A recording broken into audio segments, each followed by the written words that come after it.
Okay, well, I'm a stickler for the time, so it's 12:01. My brain is just shouting, start. So here we are. Let's go ahead and we have some housekeeping to start with here. If you've ever been to one of the lunch and learns before, you know we go through this every time.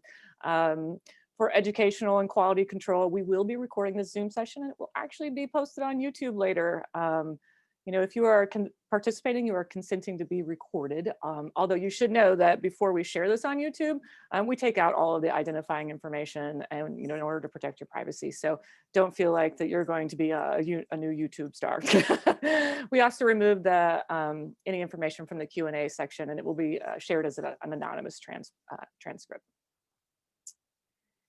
Now, today's objectives, we're going to describe the development of the new VCU-ACE early childhood training products and our new website.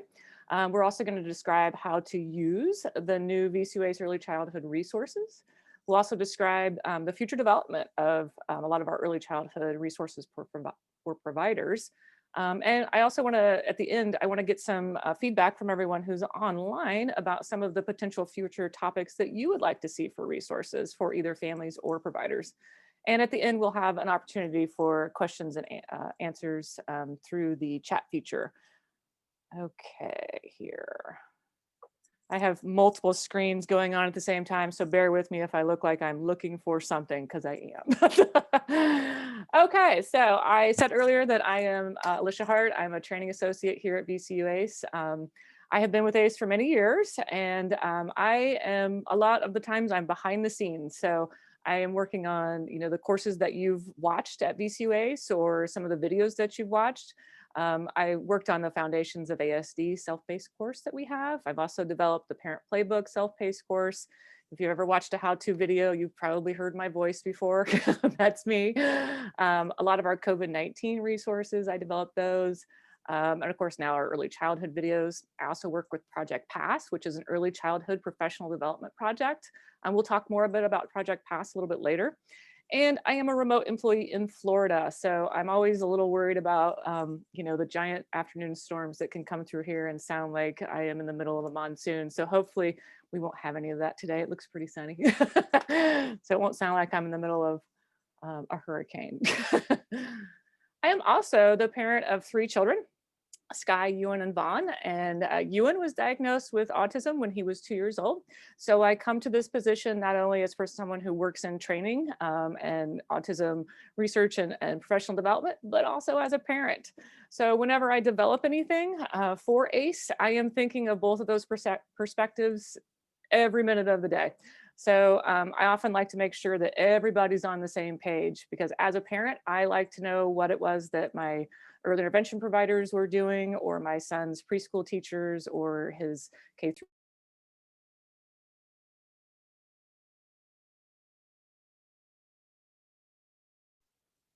There, I don't know what happened there, but I muted for a second. Zoom seems to have a mind of its own today. So I'm back. I don't know what you missed there, but I often like to be on the same page as my son's providers. And so I like to make sure that families have the same information that teachers and providers have in terms of providing evidence-based practices and supports for children with ASD. Okay, now we have been extremely busy at ACE over the last few months.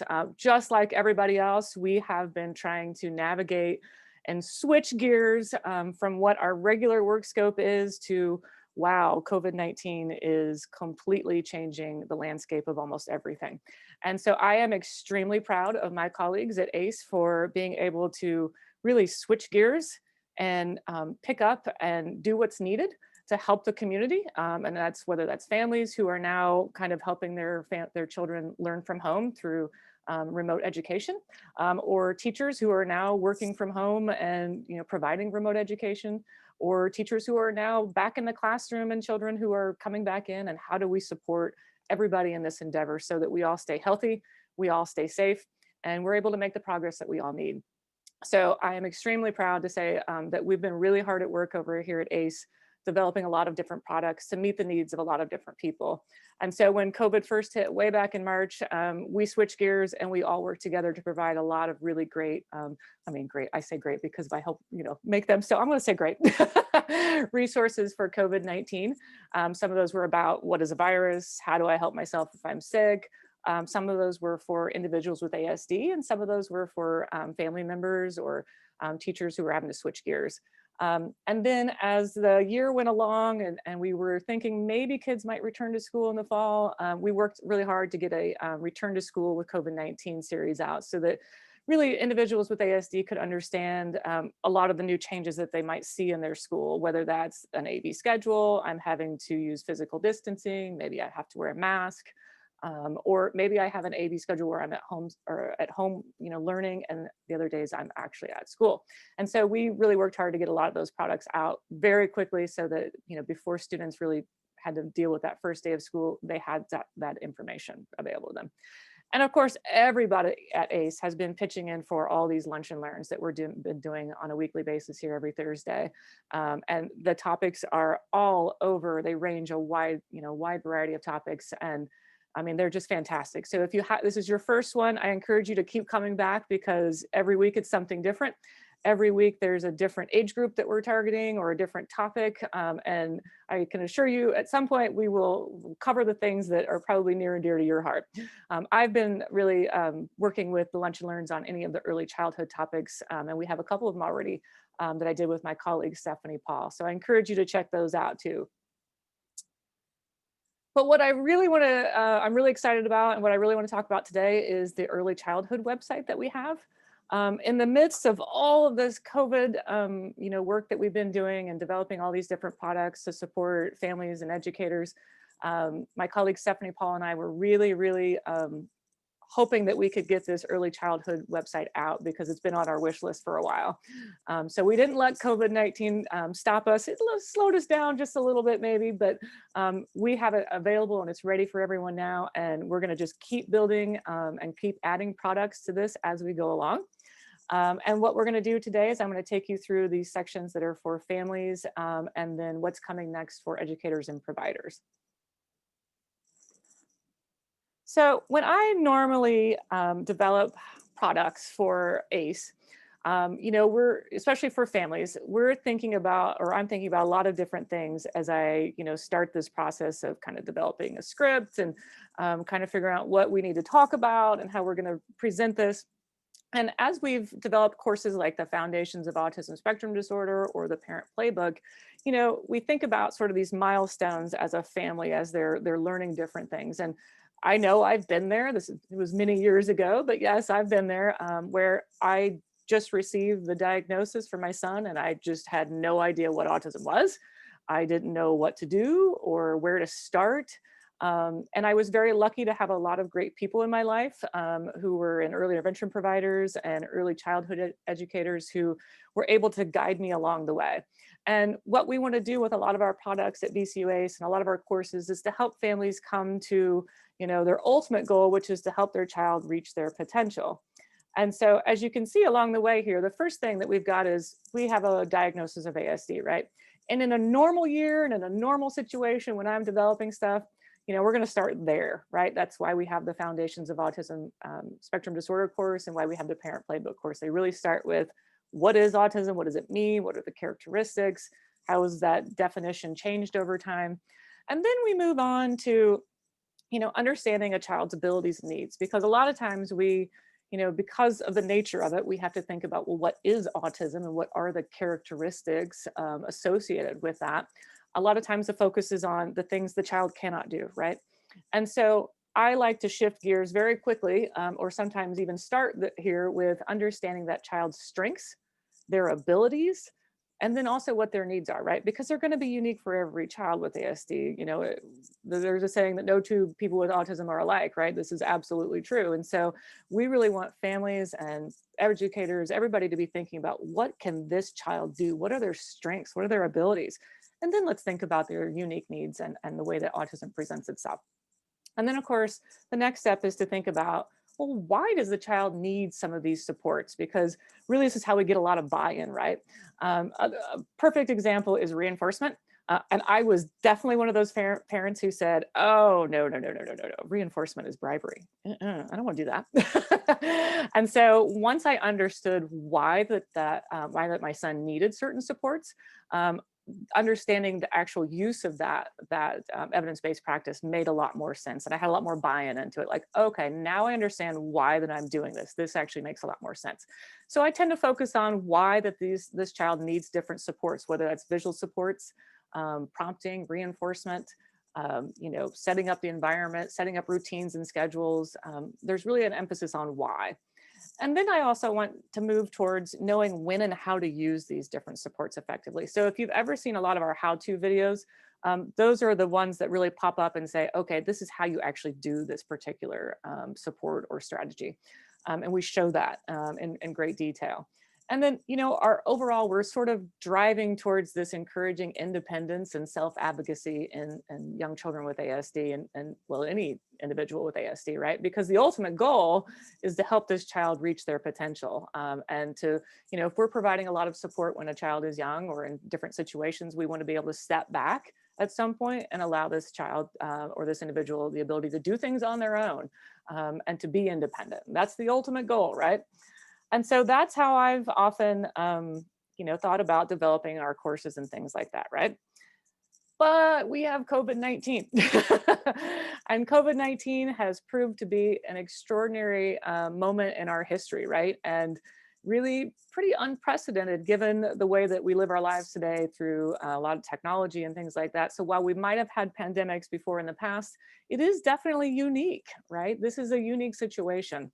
And parents are stressed out, families are stressed out, children are stressed out, educators are stressed out. And so the way that I might normally approach developing products is really not something that's going to be useful right now. So when we developed a lot of these early childhood products in the spring and the summer and just over the last few months, we had to kind of switch gears and think about this very differently, because if you are like me, a lot of things are very overwhelming right now. A lot of times we're online way more than we should be. Not to say you shouldn't be on this Lunch and Learn, because it's a good reason to be here today. But, we're sitting at our computers a lot and our attention span is really, really just shot, right? I enjoy normally reading big, long books. And right now that's just not something that I'm, able to put my attention on. And so what we did here was we kind of switched gears and we said, okay, what's really important to families right now? Well, just making sure that bottom, kind of foundation of our needs is met, right? And so we developed something called a Day in the Life series. And it has topics like supporting resilience. And resilience is really our ability to bounce back or cope with adverse situations, right? And so that includes all kinds of things. It's not just COVID-19 and pandemics, but it can also include things like unemployment, divorce, a death in the family, a change in jobs, or having to move cross country, or anything, right? Like any sort of adverse situation that we weren't really ready for. Our ability to bounce back, that's really important, right? And so we wanted to focus on that for families and young children, and how do we support that process for everybody, right? So that's something that we started with. We also have providing a sense of safety and security. That sounds, kind of common sense, right? Like, oh, well, of course I provide a sense of safety and security. We have, a roof over our head, we have food, we have all those sort of basic necessities. But there is a difference between being safe and feeling safe. And right now, there's so many things that are going on in our lives that a lot of times we don't really feel safe and secure. And that especially applies to young children. With so many things that are happening in our lives with, sort of changes in how school might be, or changes how childcare might kind of go through, or how maybe we go to the store, everything is different. That's hard for young children. And so we really wanted to focus on that. And then we also have supporting emotional regulation, which is a part of how we support resilience in young children. Young children are already sort of trying to navigate how to regulate emotions. Like that's just part of development, right? But trying to navigate that for the first time when you're in the middle of all of this is really difficult. And so how can we support that child's development and support emotional regulation when we're talking about the context of COVID-19 in 2020, right? And the next thing that we did was say, okay, when things are as chaotic and as crazy as they are, right? One of the best things that we can do for all children, especially children with ASD, but all children really, is to provide that good quality routine, daily routine and schedule. Now, that doesn't mean that it's the same schedule that you had before or that your daily routines haven't changed at all because of COVID-19. That means that if things have changed, that you're going to develop new routines and that maybe you're going to develop a new schedule based off what's happening now. And so really providing those routines for young children with ASD is critical in kind of providing that sense of safety and security. And so we really wanted to include that as part of this Day in the Life series. And so once we have that foundational part taken care of, the next thing that we thought families might need help with is COVID-19 resources. So COVID-19 resources are specific to this particular pandemic. So in the beginning, hand washing was really important. So we have hand washing videos on like how to do this. And then we also have a follow-up video for families on teaching hand washing skills, excuse me. So that we're not just asking children to watch a video on how to do hand washing, we're also showing families and educators how to really focus on teaching those skills from a very step-by-step basis for young children with ASD. And we also have stuff on masks, wearing masks and things like that. So really our COVID-19 resources really focus on the things that are unique to this pandemic. And then we thought, because of the way things are unfolding, and there's really a lot of uncertainty if a particular community is going to deal with higher numbers of cases, or if they're going to have to move to remote education for a short period of time, or if some communities haven't actually gone past AB schedules yet. We wanted families to know that even if their young child is not in preschool or not in preschool 5 days a week, that they are still learning. We wanted to reassure families that young children are still learning through daily routines. And so what we did is we created a series called the From Breakfast to Bedtime videos. And this basically takes a family from the moment a child wakes up to the moment a child goes to bed, and we say, okay, what is the child learning? What are they actually learning in these particular daily routines? So we have ones on waking up and just that interaction between families and caregivers and the child, and what that child learns through that. And we talk about all the different skills and all the things that we can do to support learning at home, right? And so we also have things on toileting and getting dressed, eating breakfast or other meals, and cleaning up, bath time. So we take all these what seem like mundane activities for a family, and we show them what a child really is learning through all that, because there's a lot to do and there's a lot to work with there.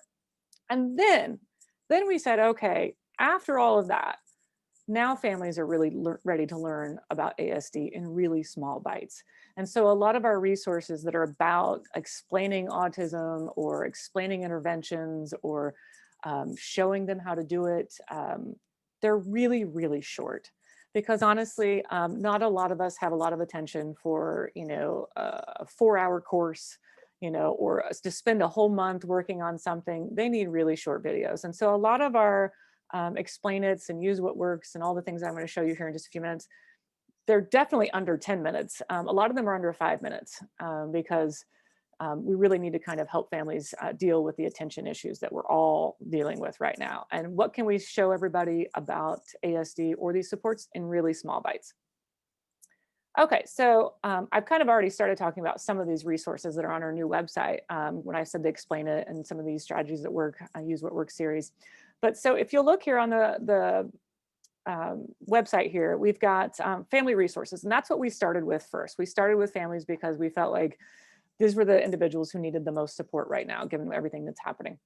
And so we have explain it videos, and these are videos that basically just break down topics that can sometimes be a little complex, and make it really, it's plain language, easy to understand, and it's short. So these are our 5-minute or less videos that are about different topics. And some of the ones we have now are on, just things like, what does presumed competence mean? What does it mean to, use strengths and interests. What does it mean to raise our expectations for young children with ASD? What does it mean to, what are routines and schedules and why are those important for young children?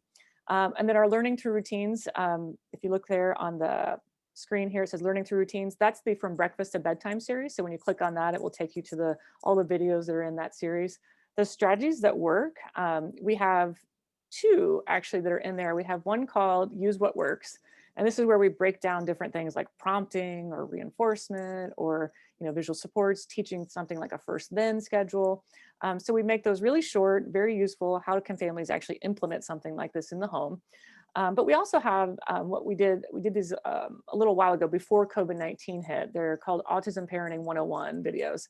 And the two that we have up there right now are a little longer. Those are 20 minutes. And like I said, we did these before COVID-19, but we thought families still might like to have this resource available to them. So they are a little bit longer, but they're also about a little more complex topics like supporting play and supporting communication for young children in the home, okay? And then we also have COVID-19 resources for families. And so these are the ones that are things like the Day in the Life series, teaching hand washing, how to make a schedule, stuff that families are dealing with because of COVID-19. And so these are all going to be, they're all available right now, and they're all things that we're going to add to on a constant basis. And one thing that you'll want to do, if you'll see up here, it says join our mail list.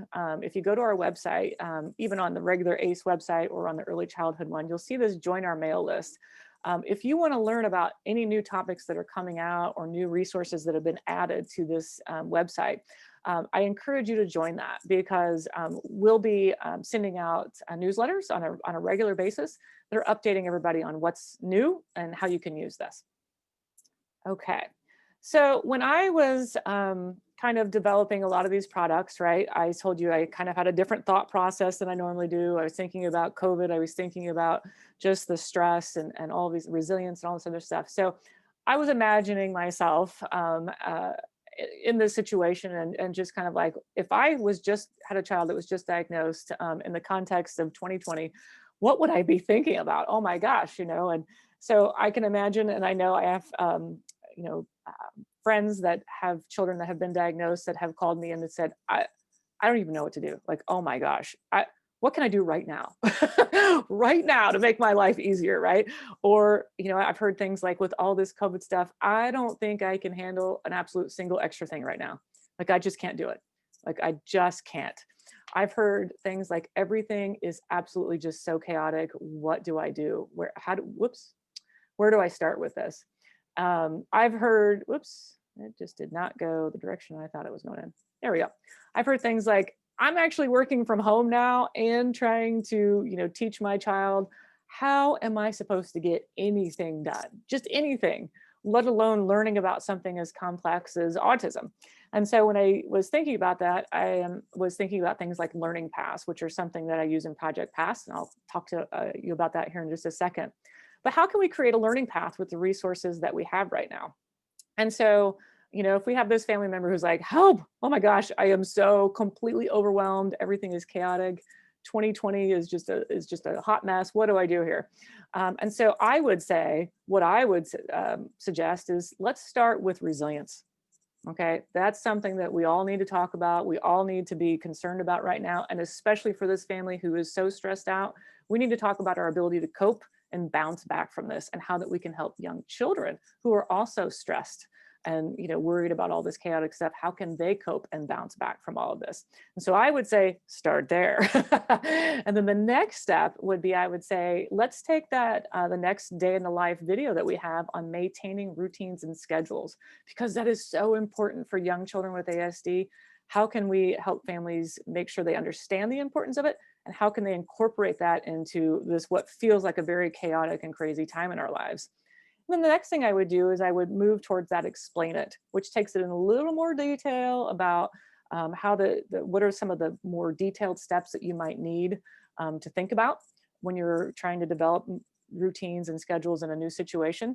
And then we wanted to talk about, okay, how can we help families know how to teach routines? And so the next step for what I would suggest for this family is to use a use what works video on teaching routines to a young child with ASD. And there are different evidence-based practices that we can use to support that child as they learn this new routine, whatever it is, right? It doesn't matter what this new routine is or how crazy it feels. We can teach this new routine to young children.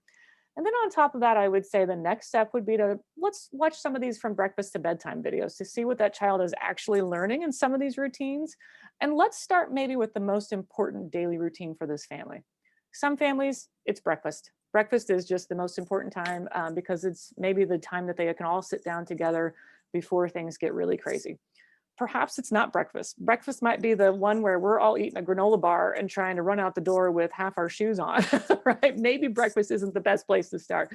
Maybe it's dinner time, or maybe it's bath time. Maybe bath time is just that time where everybody's able to like shut out the world, hide in the bathroom, and kind of give their child the attention they need. And what can we do in that routine that can help this child learn a lot of different skills? And so that's what a learning path that I would create for a family who's maybe really stressed out and dealing with, some of the COVID-19 issues.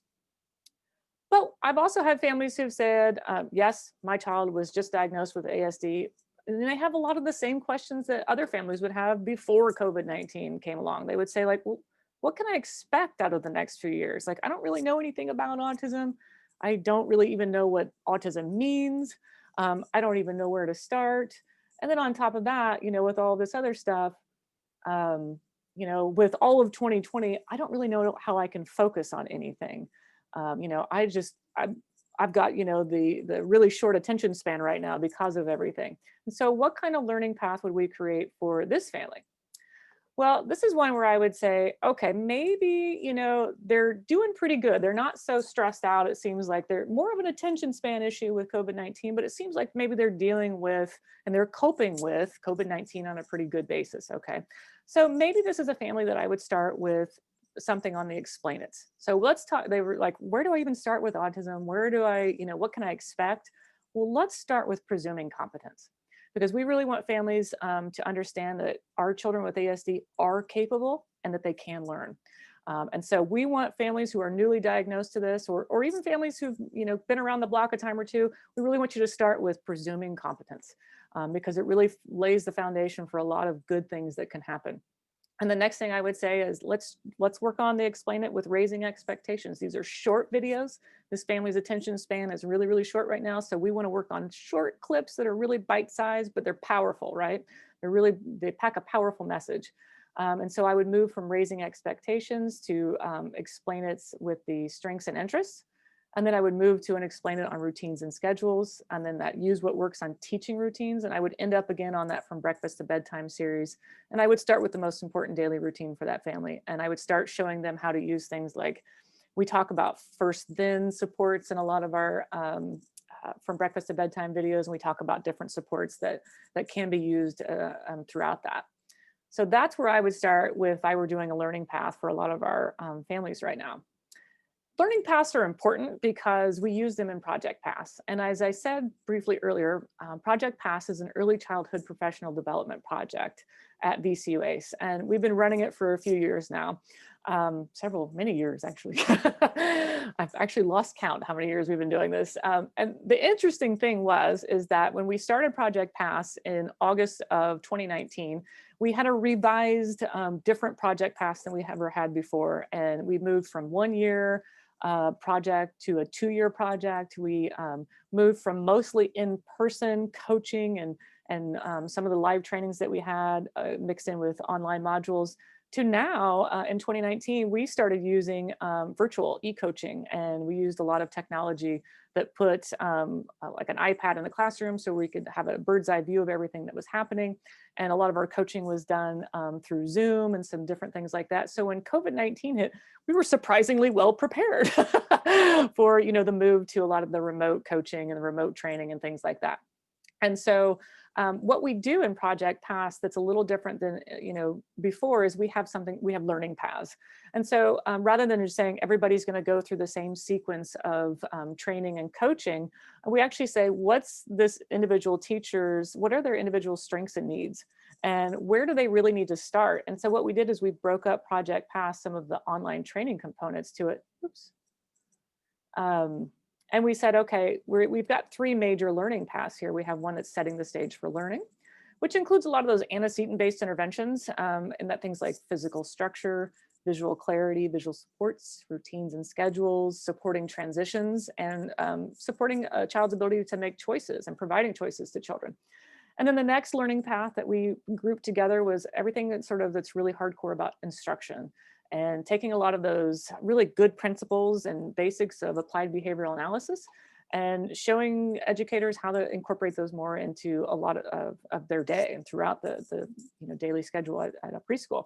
And so we talk about task analysis, we talk about prompting, using visual supports for instruction. We talk about reinforcement and increasing the learning opportunities throughout the day so that we really can help that child learn skills and generalized skills. And we also talk about systematic instruction, or really that blueprint for bringing all these things together, and how do we have a plan for instruction. And then our last learning path is interaction, where we talk about social communication development in young children with ASD and how it's different from typically developing children. We talk about joint attention a lot, augmentative and alternative communication, functional communication, and the use of social communication tools like social narratives and role playing, and just a lot of different things like that. And of course, we talk about play too, because that's really important.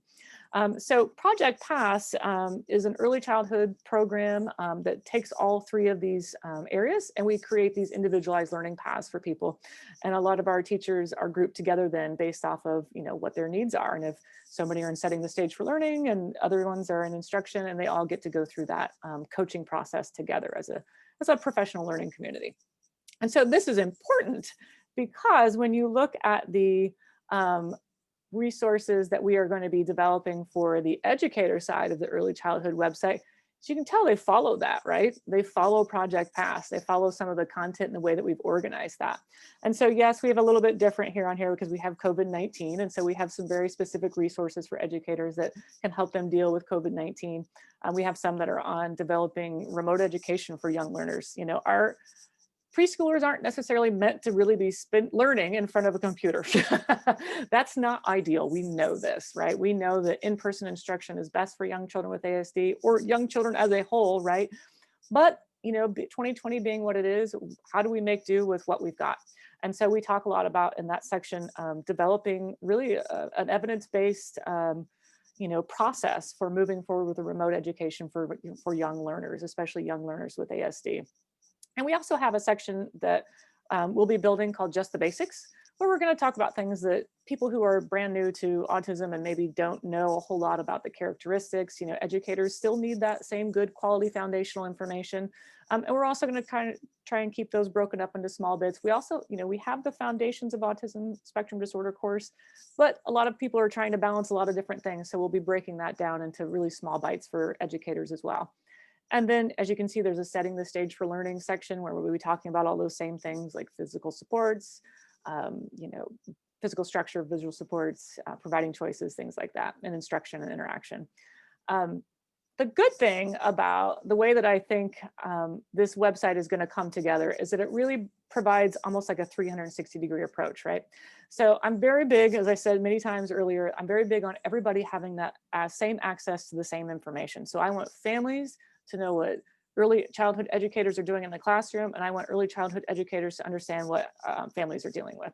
And so a lot of our resources really take that 360-degree approach, and they say, okay, what can we give, what kind of information can we give to families and educators where it all follows and parallels each other? So it's not as if early childhood educators have this special information and families, they get something different. We just provide that information in a different format, depending on the audience that we're talking to. And so when we talk about the early childhood website, we're going to, we obviously have resources for families, and we're going to continue to develop those. We're already working on the resources for early childhood educators, and we'll continually be building that as well. But we also wanted to provide resources for childcare providers. Historically, childcare providers are often left out of some of that really high quality PD when we're talking about research and research-based stuff for children with ASD. And so we really wanted to make sure that childcare providers also had access to all this same really good information that we're providing families and early childhood educators. We also want to, we're working on resources that support that transition to kindergarten. We'll have resources for community members in terms of perhaps it's physicians who are, moving towards where do I kind of help this family pivot and turn to for resources, where can I do that?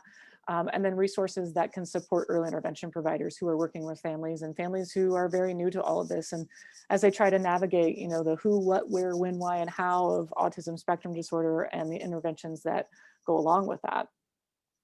So I really encourage you to visit our website at VCU-ACE. You know what? This is hilarious. That's actually our regular ACE website. So what I'm going to do is I'm going to share in the chat the actual website that we have for early childhood. Let me navigate all the different screens that are on here, and I will type this in the chat. Basically, all you do is add a / after the end of this website, and this would be vcuautismcenter.org/early childhood. So I will stick this in the chat so that everyone can see that. And I encourage you all to visit that. And actually, what I'd like to do now, before we maybe get into some of the questions and answer section here, if you have any topics that you would like to see us cover or that you're interested in seeing us provide as a resource on our website for early childhood, please type that into this chat here. And I will definitely take that into consideration and see if we can work that into what our plans are. We definitely want to make sure that we're supporting the needs of families and community members and early childhood educators and childcare providers. So if you guys want to take a second to type in some of those, that would be great.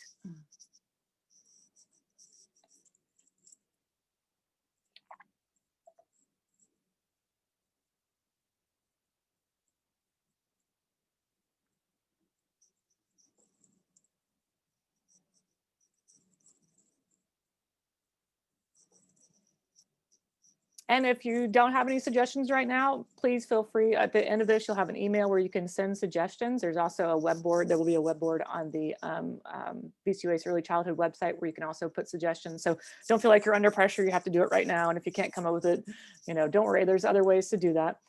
So if anybody has any questions right now, also just go ahead and put that in the chat. I'll see what I can do to answer it. Alicia, that was just such a great presentation. I love that, just how you really talked about how we can use the resources, because sometimes you get to a website, you don't always know, okay, well, where do I even start? Where do I go? And once I find the information, how can I help that meet the needs that we have, kind of like right where we are? Yeah. So thank you so much for that today. Actually, what I think I'm going to do too is, how we add these PowerPoints to the website. When people go to look at the archived version of this, there's the PowerPoint that goes along with this. I'll actually include a document that has a couple of different learning path ideas for families who are like, I don't know where to start, or, I'm really stressed out with different things. And so where I had those 2 learning path examples, I'll actually include a couple extra ones too, so that people can figure out how to use them, and probably provide a really just a kind of a directory of the resources that we have that explains them, because you can get all that information when you click on it, but then you're also going down the rabbit hole and clicking on, video, video, video, video. It's kind of nice to have a directory that says, this is what we have, and this is how I could use that. Yeah. So I'll make sure that gets uploaded with it too. Yeah, great. And I just added the link to the archives too. So if anybody's kind of wondering what Alicia's talking about, where can you find the PowerPoints and these learning plans, that's in there. It looks like Angela has told us that she needs some resources for young adults. And so would there be stuff related to that? That's probably going to be more on the main ACE Yeah, so the early childhood specific website is going to be from, when you think about early childhood, that's really 0 to 5, maybe even sometimes 0 to 8, right? So if you're looking for young adult, I'm going to say you're going to want to go to our regular website at, VCUautismcenter.org. And I would also add in the CTI website and the VCU RRTC site. So I don't have those memorized like I do VCUautismcenter.org. So Katie, I don't know if you can add those. Yeah, I can throw them in the chat here in just a second. Because those are excellent resources. Our RTC and CTI have just a phenomenal amount of resources that are going to help a young adult with ASD. Okay, so I just threw out the VCU-RRTC.org site, and it has a great search engine. You can put whatever particular content you're looking for in there, and you should be able to get to that. And what was the other, CTI? CTI, yeah, Center for Transition and Innovations, I believe. I always mix that one. Yes. Yeah, and so that's really talking a lot about that transition age youth, kind of coming out of high school, looking at career plans or education after the high school graduation. Isn't that true? Yes, and there's a lot of resources on that website too, that will take you in whichever direction you need to go to. So if college isn't it, okay, there's other resources. If it's work, okay, we've got the resources for that. There's also resources, I believe, for families who are, navigating a lot of that life after high school, in terms of government programs and support and things like that, because that can get really complicated. Exactly. And Angela has already responded, thank you, and how much she's always appreciating the information that's shared on these Lunch and Learns. So Awesome. Thank you, Angela. And Angie is also just saying thank you so much for the information. One thing I will mention too, as we're waiting, feel free to keep adding questions if you have something. Alicia's here to answer, but kind of along the lines of the adult education, the young adult side is next week, we're going to have the Lunch and Learn on workplace readiness toolkit. Oh, you've got a slide. There it is. So I think that too might pair really nicely with potentially some of the things you're thinking about, some of those skills that they need for workplace readiness. Yeah, if we're talking about young adults, I would definitely tune in next week when we're talking about workplace readiness, because that's going to be a really important topic. And definitely make sure that you go back and look at some of those previous archived Lunch and Learns, because I know that there's a lot of really good topics for those young adults, and some of the things are going to be important for them. Right. And Jill, I see your comment in here about sharing this information with teachers and parents of young learners, and that's exactly it. I mean, we want you to be taking in all the pieces and parts that make a difference in your role, and then also sharing that out because, that sometimes is more well received than just sending an e-newsletter to someone, but having you share that after hearing some of the resources, I think will be very valuable to those families. We also have a flyer that I'll post with the PowerPoint and the learning path ideas. That's just something that could be shared with families. It's a one-page PDF. You could either print or you could email to families and share it with them. That has the website address, the correct one. And it has like an explanation of the different, like explain it versus from breakfast to bedtime versus some of the strategies that works or the day in the life. And it also shows the time. So it kind of gives you an idea that this is a 5-minute, a 10-minute, 15-minute, video. And so it helps families who are dealing with like, I don't have a lot of time on my hands here. I don't want to get overwhelmed. It shows them how to do this in small bites. So that's a great resource that I please share far and wide. Exactly. Lots of wonderful, much appreciated, and thank yous. I don't see any other questions coming in, but if you'd like, we can hang tight for a few more minutes. Or well, if everybody wants to kind of take note of the website here for the main site for VCU Autism Center, the email that you would use for either the early childhood site or the main one is going to be the same. So it's autismcenter@vcu.edu. If take that email down, and if a question comes up to you later, or maybe you share this resource, the early childhood resources with families, and they have questions, please encourage them to use that email, and we'll address those questions as they come up, and we'll hopefully be able to point them in the right direction for resources or information that they need. That sounds great. And I'm going to stick the link for next week's session in the chat also, so that people can, if you're interested in that topic, go right on out. You can register now for it. It's out there for registration. So I think that's really wonderful. Well, great job, everyone. Thank you, Alicia, for this. It was really, really, really good. Well, I'm glad to be here, and I'm glad to share a lot of the stuff that we've been working on. We're really excited about the early childhood website. We're really excited about the things that we can do for this community. So I really look forward to updating you again in a few months with a whole new slew of products and definitely make sure you check out the newsletter that we have, because we'll definitely be sending out information on a regular basis about what's coming up. So thank you for joining us today. And I'm sure you'll definitely want to tune in next week, because there's always good information on these lunch and learns. Awesome. All right. Thanks, everyone. Have a good day.